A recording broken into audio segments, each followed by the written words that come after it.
તો નમસ્કાર મિત્રો, તો આપણે આવી ગયા છે ફેમિલી સાથે નાસ્તો કરવા માટે.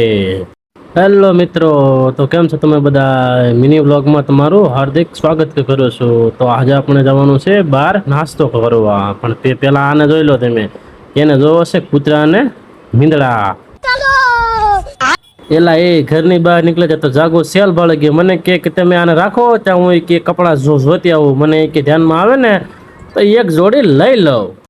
સેલમાં હતા કપડા બહુ મોંઘા, એટલે એને કાંઈ લીધા રે. મને કે હાલો હવે નાસ્તો કરી લઈએ. મેં કાંઈ નહીં, આપણો નાસ્તો આવી ગયો છે, તું કરી દે ચાલુ.